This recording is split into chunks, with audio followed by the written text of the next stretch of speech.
Cardenas and Councilmember Parks are going to be here? Nope. They're not going to be here. So it's a committee of one. And we will take items number 1, 2, 3, 4. That's good. At one time? Sound good? Everybody agree? June, okay with you? All right, so you're going to do 1 to 4. Anybody here on 1 to 4, come forward, please, or forever remain silent. Thank you very much. No one's coming forward, except Julie. Okay, so let's do 1, 2, 3, 4. Okay, Susan Ozala, CAO. Hold on 1 second. Oh, sorry. Oh, sorry. Okay. Clerk again. I know. Item 1 is the city. Oh, I forgot. I'm sorry. See, now you caught us off guard. No, you just eliminated my position. Okay. Well, that's part of the cutbacks. We didn't tell you that. That's not funny. Your union person's here to represent you, in spite of affiliation. For item 1, what you have before you is the City Administrative Officer Report. This is relative to Amendment Number 1 to MOU 15 for Service Employees Unit. And what they're doing is updating language to the health, dental, and family and medical leave articles. For item 2, same reason for MOU 14. Item 3, MOU 18, and item 4 is Amendment 1 and 2. Amendment 1 does the same thing as items 1, 2, and 3, and Amendment 2 provides a white rate for one employee in the Los Angeles World Airports. Now you may proceed. Okay, sorry about that. All right. So this is all about health, dental, family, medical leave. Yes, on sir. these different MOUs. Do you represent them all, Julie? Yes. All the units? Okay. So, Yeah, I'm sorry. it just provide, well, I'm sorry. MOU 1 for all 4 MOUs, 04, 14, 15, and 18, it provides updated FMLA language. And it also, Julie's union physically moved location, so it also provides for a change of address and phone number in those MOUs. Okay. So that's items. Technical change. Correct. Any money involved? No, no money involved. Except. Julie, you're slipping. Oh. No money involved? Well, wait, except. These are all just Aha. technical adjustments, but for one that Susan will explain. Yeah, and item number 4, it contains both amendment number 1 and amendment number 2. Amendment number 2 provides a Y rate for one employee at the Los Angeles World Airports. A salary was set for a new class lower than the salary that he's currently getting. So this provides a Y rate, so he doesn't have to suffer a pay cut until July 1st of 2009, when the new salary catches up to what he's making now. And the airport's going to pay for that? Correct. So it's not going to affect the depleted general fund? Correct. Okay. So are there any other modifications regarding the 1, 2, 3, 4, or the technical language, and then the Y rate on item number 4? Correct. That's it. Julie? That's it. Everything okay? Cool. Glad to see you. Good to see Everything's you. okay? Very well. Joint labor management? It's happening. Good. Good. Okay, we will recommend approval. Thank you very much. Thank you. That was simple. That's why we brought them together. And let's go to number 5. Item number 5 is a report from the Personnel Department. This is relative to the addition of a plan-sponsored individual retirement account to the city's deferred compensation plan. Mary Ann King, are you here for 5? Stephen is. Oh, you're watching him. Yes. Okay. Stephen, Yes. Mary Ann's watching you. Watch that. So this is a recommendation to make a change to the admin code, which would allow us to offer a deemed IRA. This is something that could be offered alongside the regular contributions that employees would make to the Section 457 part of the deferred compensation plan. So for practical purposes, what this would mean is that employees could choose to put money both into the 457 plan, and they could also put money into an IRA. Can you do that if you're on a pension plan? Yes, you can. The rules around contributions to traditional IRAs are that you can't write off the contribution to it if you are also contributing to a retirement plan. But you save on the taxes. But you can put after-tax dollars into it, but you're not able to write the amount of your contribution off of your taxable income. So that's the How do we only change difference. that? Why don't we do that also to help the people out? Well, that Call it design federal bailout. yeah, that we can't do, because that's all governed by the federal tax law. What if we secede from the government? Then could we do that? Mary Ann's I smart. suppose. No, because I know that those plans, you shelter that money, and then when you draw it, you pay the tax. But with this, you can shelter it, but you're still going to pay the tax before you shelter it. Right. Although with a traditional IRA, you would still Take it off your taxes. the earnings would be growing tax deferred. So as it's accumulating over time, you're not going to be paying tax on that as you would with a purely after-tax investment. But with the economic situation, and I know city employees, part of our environment, they're paying $3 and change for gas. Saving money is going to be becoming harder and harder every day. So this is an option if the employee wishes to participate. It's not mandatory. Correct. And those that wish to participate can participate. June, what do you think? I think it's a great idea, sir. Hold on a second. I'm at a meeting. Oh, Father, I'm at a meeting. Oh, it's a priest. Hold on, I gotta confess. Hold on, Father, let me call you back. I'm in a meeting right now. All right, thank you. It's a Catholic priest, I don't want to go to hell. Really, it's Father John. He wants to say hi. How long is it going to take for confession, though? How long do I stay for confession? I'm one of those in and out guys, bam. Anyway, now that we're totally off the track. So this is a plan that costs the employees nothing. If they wish to participate, they can participate, and it permits them to save money for retirement. Right. Okay. So there's no opposition. No one's complaining about it. No. And June likes it. Okay. So we'll recommend approval on that one. Thank you, Stephen. Thank you. All right. Number 6. It's an easy day today. Brian did a good job screening these through. Personnel Department is reporting again, and this time they're reporting on the status of compliance with Assembly Bill 1825, which requires employers to provide mandatory sexual harassment training for all managers and supervisors. Yes. Good afternoon. Good afternoon. I remember this. We asked for a report back. Yes. So who's not compliant? We have 94% compliance. Well, since our report was submitted to the Personnel Committee, we have some additional trainees, and we're now at 95% compliance. So based on the report that we submitted, there have been some increased numbers. So how do we get those that 5% that's not in compliance? This is a state law. Okay. Based on our contact with the various city departments, that we are being advised that by the end of April 30th, we should be in full compliance, with the exception of we do have individuals that are on long-term leave or are new hires. Our new hires have up until 6 months from the date of their appointment to be in compliance. So it's our hope that we'll be able to get those additional employees in compliance by the end of the month. Okay, And so what I would like, I appreciate the effort on this. I just want to make sure, since the state law exists, I took that test along with everybody else that's required to take that we Yeah. have 100% compliance in case someone comes out to monitor an audit and say, we're not in compliance. Since it Yes. comes out of this committee, and if it's the law, I believe we should make sure that people all comply. So why don't we get, do we just continue this for another update after May? You can do that. You can continue it in committee or send it forward and request another update.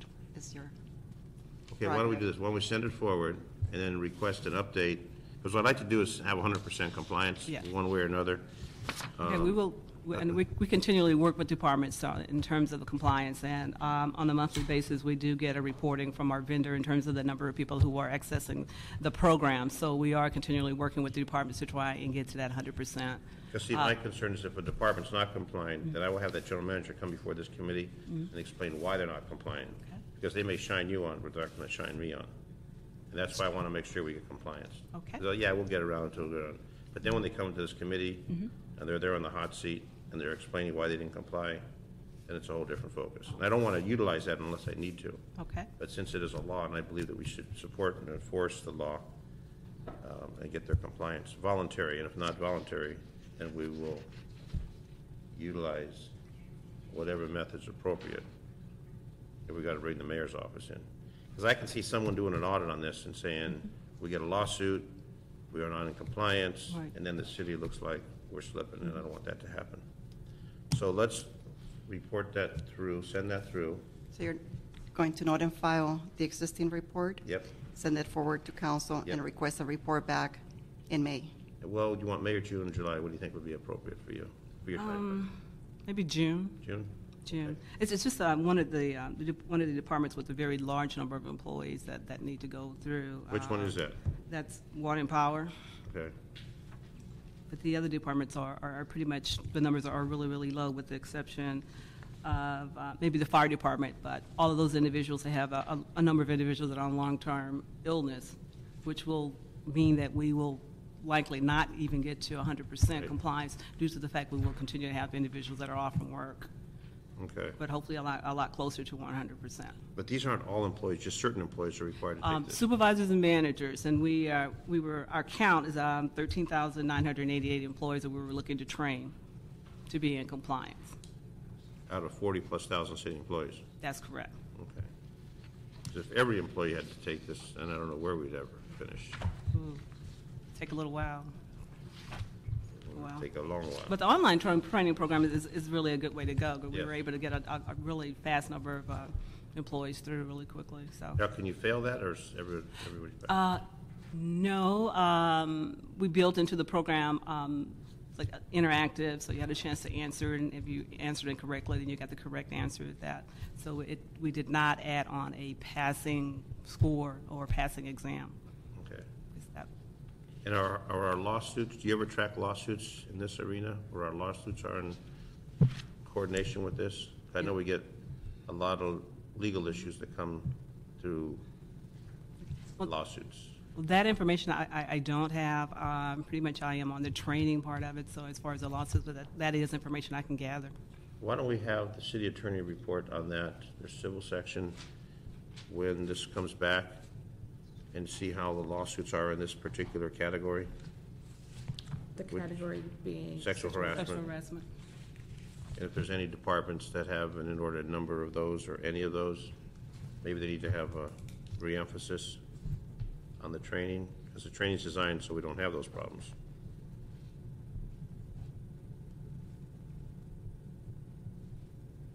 So we can get a report back from both departments at that time. Okey-doke? Okay? Okay, All right. I'm sorry. Yeah. The time was when? June. In June? June date, Brian? Mid-June? First or the second meeting, either one? Yes, how about second meeting in June? That's fine. Mr. Perry can give you the specific date. Thank you. That'll give everybody time, so with your civil section to figure it out. Hopefully it'll be a clear record, and that'll be nice to hear. Fourth Tuesday. Fourth Tuesday. Okay. Fourth Tuesday, okay, thank you very much. Thank you. Okay, our next item, please. Item number 7, and this is a Bureau of Sanitation report relative to a request for exemption from civil service under Charter Section 1001D1. This is for 10 plant equipment trainee positions, and this in order to meet future staffing needs of the city's wastewater treatment facilities. Hello. Hello, I'm Veretta Everhart with the Bureau of Sanitation. We are requesting these exempt trainee positions because there is a great need for wastewater treatment operators. We're having a very difficult time filling our existing vacancies. Right now, we have about 25%, or I would say right around 27 vacancies for wastewater treatment operator 1. And we want to use this as a training tool to go out to some of the local community college programs, recruit people in, get them in, train them to fill our future vacancies, because we are also have an upcoming surge of retirements expected as well. What's the salary for this?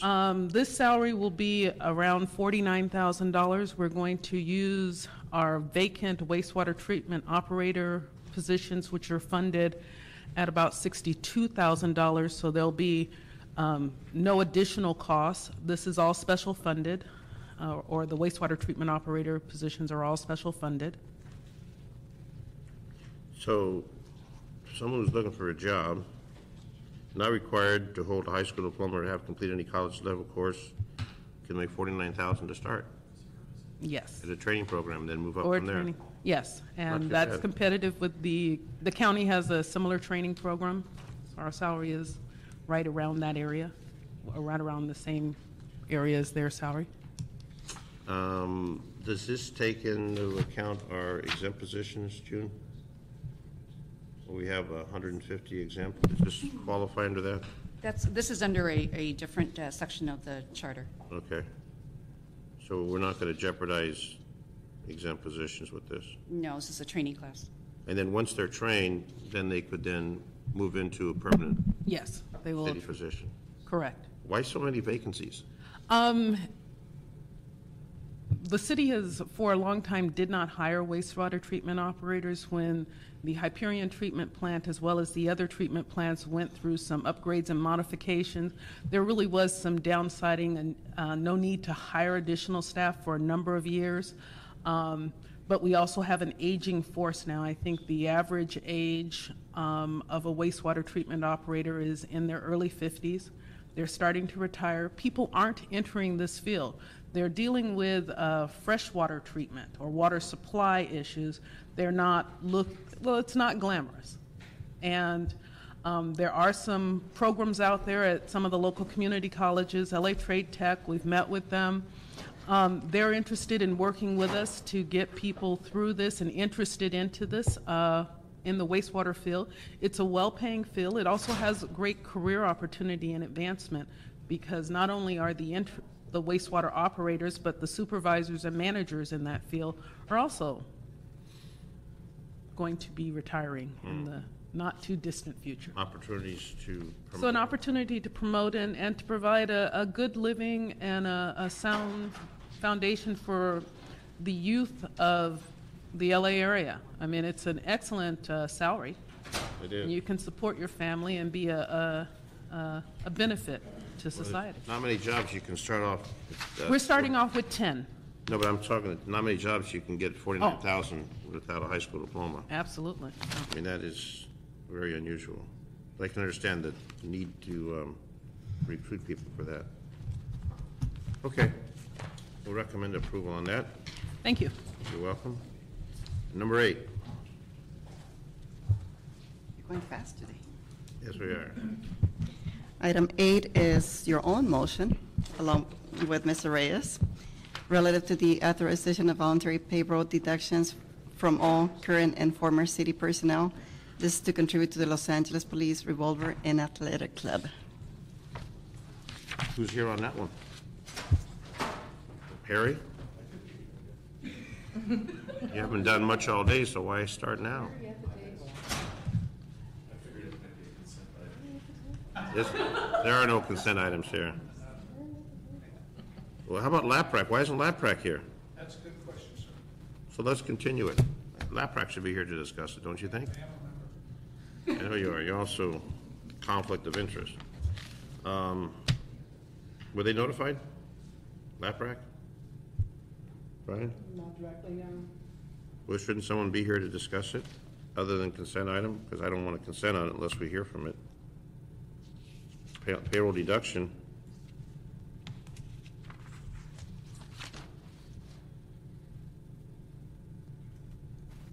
You know? So I think someone should be here to explain it. Nobody knows anything about it. We're not going to blindly say, okay.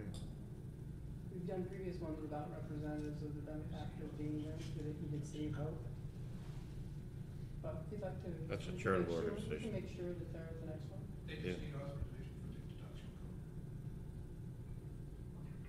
code. I know, but I want to hear about what it's going to do, why it's necessary. Active and retired. To get money from banks like us that are retired. The pension department, Well, there's a conflict between the Revolve Athletic Club and the city on trademark and things too. There's been an issue with that, remember? So I think in all fairness, we should have someone here to speak on that, because I remember speaking to the city attorney's office regarding some issues regarding trademark and the Revolver Athletic Club. So I don't want to just blindly approve something without having it fully discussed. So everybody's on the same page with it. So let's continue that till the next meeting. They'll be notified to attend. And also, if you could check with the city attorney's office, and I forgot the man's name, to make sure they've resolved their conflicts with the Revolver Athletic Club in the city of Los Angeles. There were some issues on trademark and badge duplication. The what? The lease, the academy. There's some issues regarding the PPL. I mean, the Revolver Athletic Club. So Councilman? one is the badge, duplication of the badge. One is leasing of the facility with the Police and Revolver Athletic Club and the city of Los Angeles. So one of the deputy city attorneys was dealing with it. I know we've had meetings in the past. So because of that, I'd prefer to have that reviewed. And since there's no one here to speak on behalf of the Revolver Athletic Club, to continue until we can get those answers. And you want the city attorney who's involved in this to appear at that meeting? Is that? Or if you can get there, whomever's here to speak on his behalf.